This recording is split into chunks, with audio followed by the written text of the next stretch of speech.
사랑하는 여러분, 오늘은 하나님의 성품 이제 마지막 시간입니다. 마지막 시간은 하나님을 찬양하라 라는 그러한 그 명령인데요. 저희들이 함께 기도하고 내용을 나누도록 하겠습니다. 사랑하는 주님, 마지막 8주를 저희들이 함께 하게 되어서 감사합니다. 지금까지 완전하신 성품으로 우리를 지켜주심을 찬양합니다. 우리 마음 가운데 귀한 살아있는 고백이 있게 인도하여 주시고 역사하여 주옵소서. 예수님의 이름으로 기도합니다. 아멘. 할렐루야. 여러분 8주 동안 너무너무 수고하셨습니다. 원래 하나님의 성품 8주째는 저는 고백문을 좀 받아요. 여러분들이 여러분의 입술로 직접 누군가 시편 기자나 아니면 성경의 인물들의 말을 빌어서 찬양을 고백하는 것이 아니라 여러분이 여러분 삶과 그리고 여러분 지금 현재와 여러분의 마음의 모든 영의 것들을 끌어내서 하나님을 찬양하는 그러한 시를 쓰는 시간, 고백을 쓰는 시간을 갖게 함으로 마지막을 맺습니다. 오늘도 마찬가지입니다. 여러분 시작할 때 여러분의 한 주간의 마지막 숙제를 드리기를 원합니다. 그것이 뭐냐면 찬양하라, 내 영혼아 여호와를 찬양하라 했던 것처럼 여러분이 8주를 지나오면서 그리고 여러분의 자신의 그 심령에 또 과거와 현재와 미래를 어떻게 하나님이 돌보아 주시고 그 심령 가운데 역사하셨는지를 생각하면서 여러분들이 한편의 고백문을 쓰기를 원합니다. 화려하지 않아도 좋습니다. 여러분만이 고백할 수 있는 여러분의 언어로 그 고백을 해보는 겁니다. 그 숙제를 여러분에게 드립니다. 그래서 여러분들 마지막 숙제를 할 때는 이 강의를 이렇게 통해서 들은 그런 감상이 아니라 여러분이 하나님 앞에 온전히 홀로 독대하여 드리는 그 고백을 숙제로 드리기를 원합니다. 그래서 오늘 이 시간에는요, 이 책의 내용들이 정말 너무너무 잘 나와 있기 때문에 그 설명 또 다른 설명이 필요하지 않습니다. 그래서 여러분들이 이 내용을 간단히 읽고 요약해보고 그리고 제가 아주 오래전에 이제 하나님의 성품을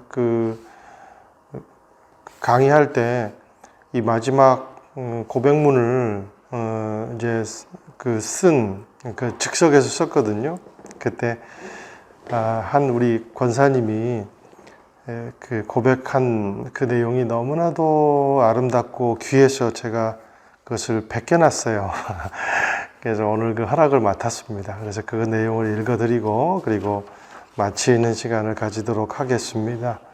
여러분 117페이지를 보시고 편안하게 따라와 주시고 되도록 마지막 시간 이과로 하지 않고 일과로 이제 바로 끝내도록 그렇게 하겠습니다.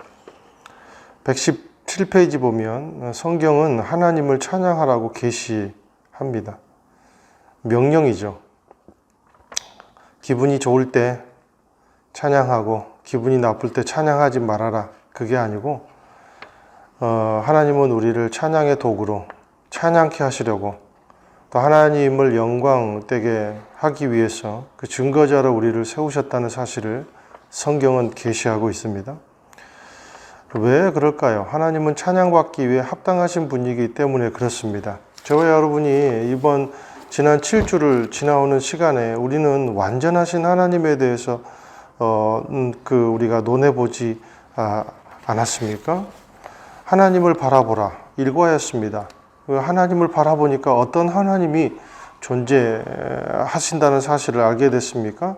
그분은 완전하신 분이시다는 거죠.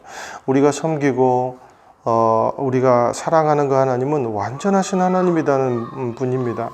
그분은 절대 주권자이고 무소부재하신 분이십니다. 자, 이 하나님을 여러분 바라보세요.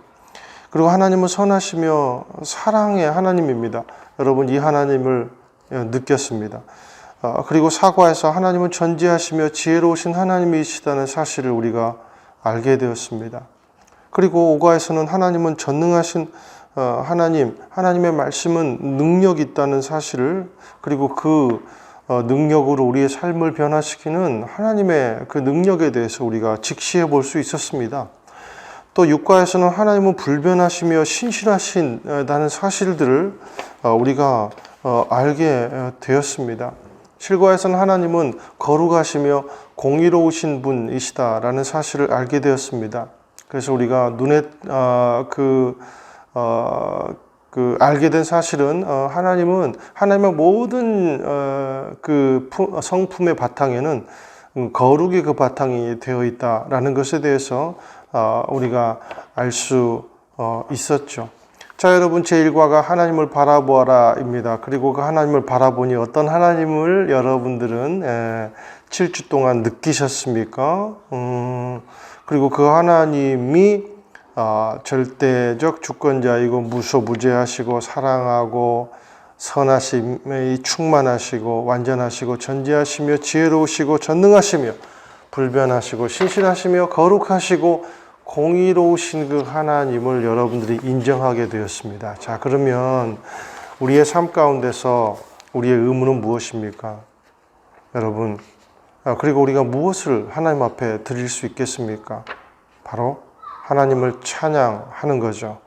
그 찬양하는 그러한 마음, 그리고 그러한 삶의 태도를 하나님께 드리는 것이 바로 우리의 희망이고 우리의 진정한 고백이라고 생각을 합니다.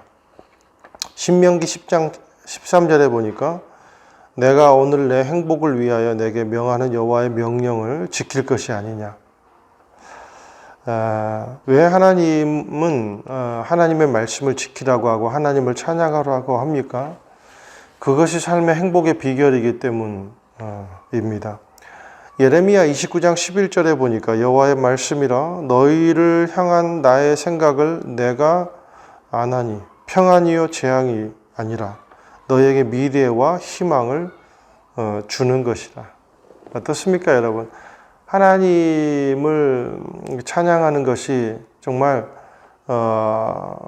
우리에게 버거운 의무입니까? 그게 아닙니다. 당연히 찬양해야 합니다. 왜냐하면 하나님은 우리에게 미래를 주시고 희망을 주시는 분이시기 때문이죠. 사람은요, 이런 말이 있어요. 사람은 행복할 때 불행을 잊는데요. 그리고 불행할 때 행복했던 때를 잊는 게 사람이래요. 여러분, 하나님을 잃어버릴 때가 언제입니까? 행복할 때가 아닙니까? 근데 우리는요, 불행할 때도 하나님을 잃어버리죠. 왜냐하면 하나님을 원망하게 되거든요. 그러나 믿음의 선진들은 불행할 때, 슬플 때 하나님을 찾고 하나님으로부터 위로를 받고 하나님께 더 집중함으로 살아날 수 있었습니다. 저 여러분도 그런 믿음의 선진들을 본받고 또 믿음의 위대한 사람들을 본받게 되시기를 주님의 이름으로 축원드립니다. 우리가 찬양하는 그러한 삶을 살아갈 때 성령께서 우리를 도우시고 찬양할 때 주어지는 놀라운 축복과 은혜가 있는 줄로 믿습니다.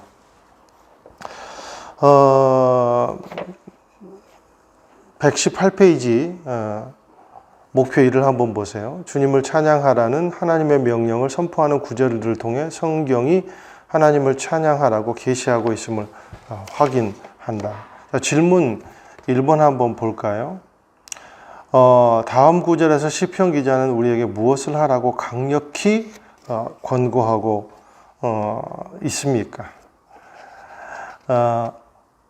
시편의 기자는 하나님을 어떻게 하라고 명령하고 권고하고 있습니까? 몇 가지만 볼까요? 시편 33편 1절에서 2절 보니까 너희 의인들아 여호와를 즐거워하라. 찬송은 정직한 자들이 마땅히 할 바로다. 수금으로 여호와께 감사하고 열 줄 비파로 찬송할 지어다. 우리가 할 수 있는 모든 것을 동원해서 찬양하라 라는 것입니다.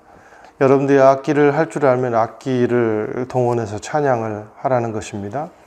여러분들이 시를 잘 쓰는 사람, 그런 달란트를 하나님께 받았다면 그 시를 주님께 올려드림으로 찬양하라 라는 것입니다. 여러분이 받은 은혜와 달란트를 가지고 하나님을 찬양하라 라는 것입니다. 여러분이 삶에서 받은 그러한 모든 은혜의 도구들을 가지고 하나님을 찬양하는 놀라운 역사가 임하게 되는 인생이 되게 될 줄로 믿습니다. 그 시편 66편 1절에서 4절 보니까요. 온 땅이여 하나님께 즐거운 소리를 낼지어다. 그의 이름의 영광을 찬양하고 영화롭게 찬송할 지어다. 하나님께 아뢰기를 주의 일이 어찌 그리 엄위하신지요. 주의 큰 권능으로 말미암아 주의 원수가 주께 복종할 것이며 온 땅이 주께 경배하고 주를 노래하며 주의 이름을 노래하리다. 시편 100편 1절에서 2절도 보니까요. 온 땅이 여호와께 즐거운 노래를 부를지어다. 기쁨으로 여호와를 섬기며 노래하면서 그 앞에 나아갈 지어다. 이 땅이 해야 될 마땅한 의무가 있다는 겁니다. 이 땅이 해야 될 마땅한 그 의무는 낙심하고 그리고 우울하고 걱정하고 근심하고 짜증이 아니라 이 땅이 마땅히 해야 될 그 의무는 그러한 것으로 하나님을 원망하는 것이 아니라 하나님의 자녀답게 하나님을 찬양하고 하나님을 경배하고 즐거운 찬송으로 때를 얻든지 못 얻든지 주님을 찬양하고 주님을 말하는 그러한 인생이어야 한다는 것을 성경은 분명하게 우리에게 권고하고 있습니다. 사랑하는 여러분, 저와 여러분이 어떠한 때에다도 하나님을 찬양하고 경배하는 일을 게으르지 않게 되기를, 또 그것으로 인해 힘을 얻게 되기를 주님의 이름으로 축원드립니다. 질문 2번을 보실까요? 위의 본문에 의하면 우리는 오직 하나님께만 찬양과 경배를 드려야, 왜 하나님께 찬양과 경배를 드려야 됩니까? 여러분 본문을 다 읽으시고 이 자리에 참여하시죠. 자, 뭐라고 말하고 있습니까? 모든 피조물과 구분이 되시는 분이 하나님이시다. 절대적으로 완전하신 분은 오직 여호와 하나님 한 분이기 때문에 우리가 오직 하나님께만 찬양과 경배를 드려야 합니다. 질문 3번, 하나님의 성품이 완전하다는 진리를 우리말로 한번 설명을 해 보십시오. 자, 하나님의 성품은 완전합니다. 하나님의 각각의 성품은 완전하다는 사실을 우리들이 알았습니다. 그리고 하나님의 전 존재는 전 존재와 그 성품이 완전하신다는 분은 나는 사실을 알았습니다. 다른 피조물과 구분되는 분이 모든 피조물을 지으시고 창조하시는 분이 바로 하나님이라는 사실입니다. 그러므로 그 완전하신 그 하나님 앞에 우리가 찬양하지 못할 이유는 없다 라는 것입니다. 자, 찬양이란 무엇인가? 하나님을 찬양한다는 것은 무엇을 의미하는지 정의를 해보라 그랬습니다. 여러 가지 히브리어가 나오는데요. 여기 보니까 할렐루야, 할렐루야는 찬양하다, 칭찬하다, 자랑하다, 송축하다, 그런 의미가 있다고 121페이지에서는 설명을 해주고 있습니다. 그리고 테힐라 라는 말도 나오는데 노래 부르다, 찬송하다 라는 말이 있고, 또 할랄 이라는 그 의미, 여호와를 찬양하다, 송축하라, 또 이하다 라는 의미가 있습니다. 손을 들고 감사하라, 경배하라, 두 손을 높이 치켜 올리라 라는 말이 있죠. 바락이라는 뜻도 있습니다. 이것은 뭡니까? 무릎을 꿇다, 경의를 표하다라는 말이 또 있습니다. 자마르라는 그러한 말의 뜻은 현악기를 퉁기며 노래하라라는 말이 있습니다. 또한 샤바흐라는 단어가 있습니다. 큰 소리로 외치고 감탄하다라는 그러한 의미가 있습니다. 자, 이러한 의미들을 122페이지까지 설명을 해 놓았습니다. 그래서 여러분들 질문 2의 히브리의 뜻을 한번 정리하고 관련 성구들을 일일이 한번 읽어보면서 그리고 적어보면서 이 단어의 의미를 통해서 찬양에 대해서 새롭게 깨닫는 바들을 여러분들이 한번 취득하게 되시기를 바랍니다. 자, 122페이지 맨 아래 보니까 너무나도 중요한 말이 나와 있습니다. 찬양이란 하나님이 누구시고 그분께서 행하신 일들은 무엇인지를 자신에게 혹은 다른 이들에게 그리고 최종적으로 하나님께 고백하고 선포하며 올려드리는 것입니다. 자, 그러면서 아주 중요한 말이 나와요. 찬양은 뭡니까? 우리의 생각 속에 하나님의 성품을 자리 잡게 한다는 겁니다. 내가 하나님을 찬양할 때 여러분 마음 속에, 여러분의 그러한 생각 속에 무엇이 임재합니까? 하나님이 임재하는데 그것은 하나님의 성품이 임재하는 겁니다. 하나님의 거룩하신 성품이 찬양을 통해 임재하고 하나님의 능력이 찬양을 통해 임재하고 하나님의 무소부재하심이 찬양을 통해 임재하고 하나님의 주권적인 능력이 찬양을 통해서 임재하게 되더라라는 것입니다. 그러므로 찬양은 하나님의 성품을 우리 마음 가운데 두는 것이다. 그리고 찬양을 우리가 연습할 때 우리가 날마다 경험하는 삶의 문제에 대해 하나님의 성품을 지속적으로 적용하는 훈련을 하는 것이다 라는 겁니다. 저와 여러분이 운전을 할 때 그리고 저는 교회에서 또한 집에서 기타를 이렇게 가지고 노래를 부르면서 하나님을 찬양할 때 얼마나 기쁜 마음이 드는지 모릅니다. 청년부 때도 생각을 해보니까 제가 서투른 기타 솜씨로 찬양 인도를 할 것을 생각하면서 하나님 이번 주에도 정말 은혜로운 찬양이 되게 해주십시오. 이러면서 일주일 내내 하나님 말씀을 묵상하고 거기서 생각나는 그러한 찬양들을 연습을 하면서 그것이 얼마나 은혜가 되었는지 모릅니다. 찬양을 하면서 얼마나 많은 눈물이 나고 열정이 생기고 두려움이 사라지고 앞으로 나아가야 될 방향과 힘이 생기는 것, 또 낙심한 마음들이 강한 마음으로 변화되는 것들을 느끼면서 이 마음을 정말 사람들에게 나누고 싶다. 찬양을 통해서 나누고 싶다. 그런 열정으로 이 일주일의 시간들을 보내었던 때가 생각이 납니다. 저와 여러분이 우리의 삶 가운데서 행하시는 하나님의 은혜들을 날마다 찬양으로 고백으로 표현하는 귀한 일들이 임하게 되기를 주님의 이름으로 축원드립니다. 124페이지에 하나님을 찬양하는 중요한 방법들을 발견하고 이를 삶에서 적용하라 라고 나와 있습니다. 자, 그리고 중간쯤에 보니까요, 우리는 하나님을 찬양하는 중요한 방법 중에 하나가 제가 눈에 들어온 것은 그것입니다. 상황을 묵상하지 말아라. 그리고 우리의 마음을 하나님의 성품으로 가져가는 것이 필요하다. 하나님의 성품 안에 머무르게 하는 것이 중요하다라는 거죠.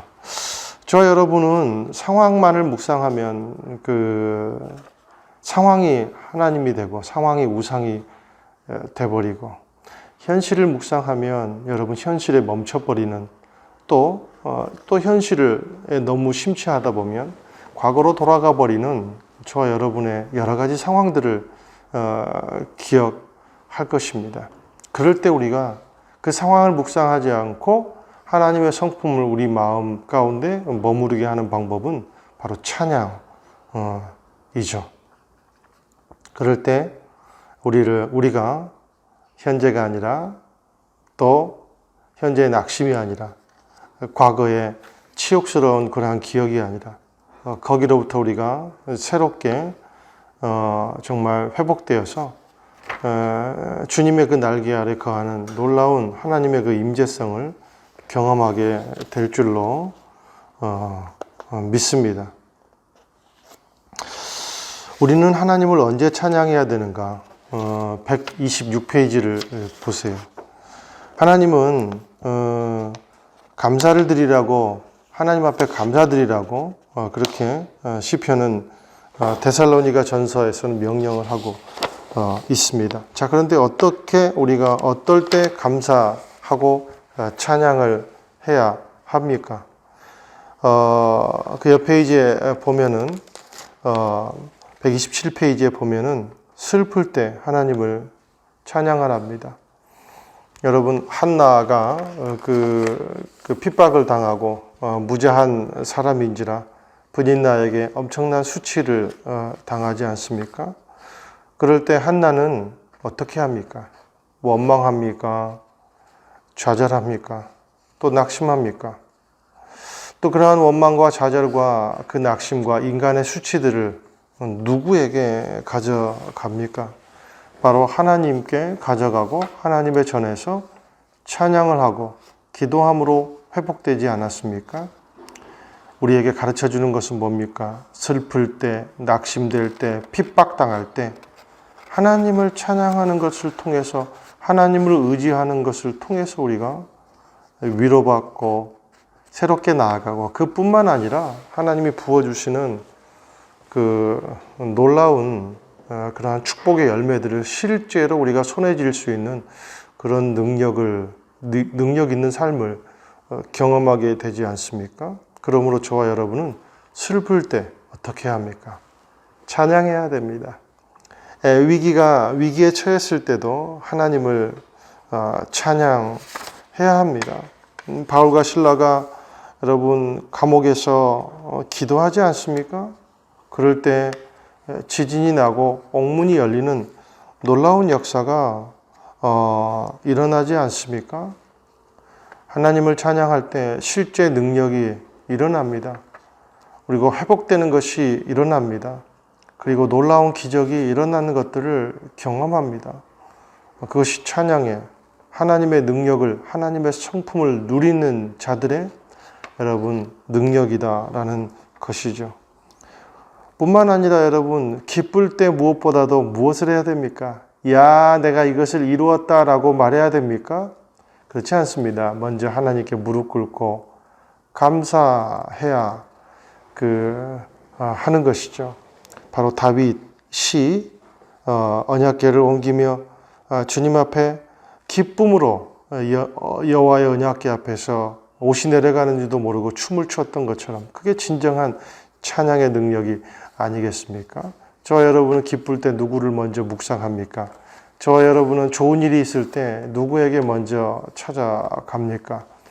저는 저와 여러분이 기쁠 때, 또 좋은 일을 당했을 때 하나님께 먼저 찾아가 하나님을 경배하고 하나님 때문에 기쁩니다라고 고백할 수 있는 일들이 있게 되시기를 주님의 이름으로 축원을 드립니다.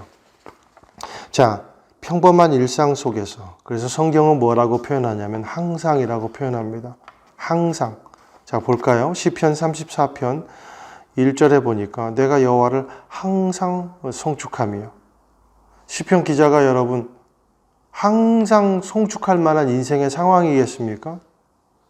그렇지 않습니다. 저와 여러분보다 어떻게 보면 더 각박한 어려운 시대를 지나고 있는지 모릅니다. 코로나19의 시대를 우리가 지납니다. 여러 가지 상황이 여러분 가운데 있을 것입니다. 자, 그런데 성경은 뭐라고 말합니까? 항상 주님을 송축하라고 말하고 있습니다. 히브리서 13장 15절에 그러므로 우리는 예수로 말미암아 항상 뭐라고요? 찬송의 제사를 하나님께 드리자. 이는 그 이름을 증언하는 입술의 열매니라라고 우리에게 말씀하고 있습니다. 자, 시편 92편 1절에도 보니까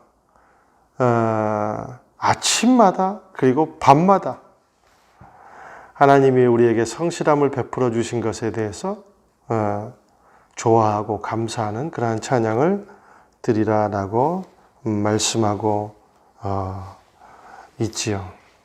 자, 찬양할 때 우리에게 주어지는 축복이 뭡니까?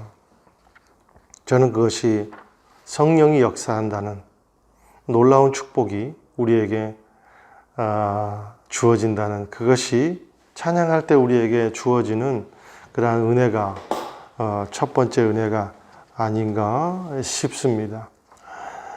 여러분 그런 경험 해보셨습니까? 내가 죄 가운데 거할 때, 유혹 가운데 거할 때 하나님은 우리에게 어떤 방식으로 역사하시는가? 물론 말씀을 통해서 또 기독케 함으로, 대적케 함으로 역사도 하시지만 하나님이 찬양을 통해서 역사하십니다. 주제에 맞는 찬양을 우리에게 생각나게 합니다. 내 영이 계속해서 하나님을 막 찬양하도록 종용합니다. 이럴 때 하나님을 찬양해야 한단다. 그리고 그 찬양이 생각나게 하는 것이죠. 자, 그런 것을 통해서 성령이 우리 마음 가운데 찬양을 허락하시고 또 우리에게 닥쳐있는 고난과 환난과 그리고 유혹들을 이기게 하는 힘을 우리에게 주십니다. 이것이 축복입니다. 자, 그래서 129페이지 그리고 130페이지까지 보면은 우리에게 하나님이 우리가 하나님을 찬양할 때 주어지는 축복이 있는데 제가 좀 정리를 해봤어요. 첫 번째는 뭐냐면 믿음의 표현이라는 거예요. 찬양할 때 우리에게 주어지는 축복이 뭔가 믿음의 표현이 된다는 겁니다. 하나님이 누구신가를 인정하는 것에 대한 믿음의 표현이 된다는 거예요. 그리고 두 번째로 하나님의 능력을 체험할 수 있게 된다는 겁니다. 모든 환경을 이기게 하는 하나님의 능력을 체험한다는 거죠. 그리고 하나님의 성품을 누릴 수 있다는 겁니다. 또한 그것을 통해서 우리가 성장할 수 있다는 거예요. 그리고 우리에게 담대한 마음이 생기는 축복이 임한다는 겁니다. 인내할 수 있는 힘이 생긴다는 겁니다. 마지막으로 언급드렸지만 하나님의 성품에, 깊은 하나님의 성품 안으로 우리가 들어갈 수 있다라는 것입니다. 이것이 찬양을 통해서 우리가 누릴 수 있는 귀한 은혜인 줄로 믿습니다. 처음 시작할 때 여러분에게 숙제를 내드렸어요. 그리고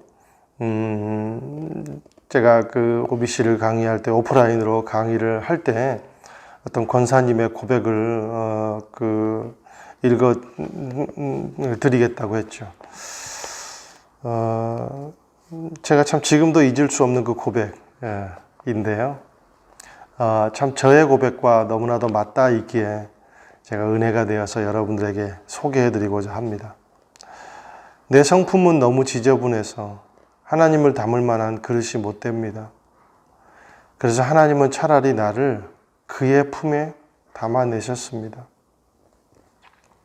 내 삶은 너무 가벼워서 하나님을 높일 만한 힘이 없습니다. 그래서 하나님은 차라리 나를 그의 능력에 담아내셨습니다. 내 사랑은 너무 천박해서 인간과의 사랑에도 서투르고 어눌합니다. 그래서 하나님은 차라리 그의 사랑에 나를 담아내셨습니다. 내 입술은 너무 가벼워서 당신을 높일 만한 고귀함이 없습니다. 그래서 하나님은 차라리 하나님의 존귀로 나를 인도해 내셨습니다. 희생도 섬김도 내 머리와 내 의지의 수준으로는 당신을 이해하고 담아낼 지혜가 없습니다. 그래서 당신은 삶이 되어 나타나 나를 위해 죽으셨습니다. 그리고 그 십자가를 보여주셨습니다. 여전히 약하고 어리석지만 나는 하나님의 사랑을 받기로 결정합니다. 그 사랑이 너무 감사해서가 첫째 이유고, 당신은 나를 절대로 버리지 않을 것이라는 그 성품이 둘째 이유입니다. 당신을 사랑합니다. 내가 부를 수 있는 최고의 노래가 되어주셔서 감사드립니다. 몇 년이 흘러갔는데도 참 이것을 읽으면서 눈물이 나려 그래요. 저와 여러분이 하나님을 찬양하는 사람으로 불림을 받았습니다. 부르심을 받았습니다. 여러분에게는 어떠한 고백이 있습니까? 그 고백이 지금 여러분을 살리고 있습니까? 8주 동안 여러분 수고하셨습니다.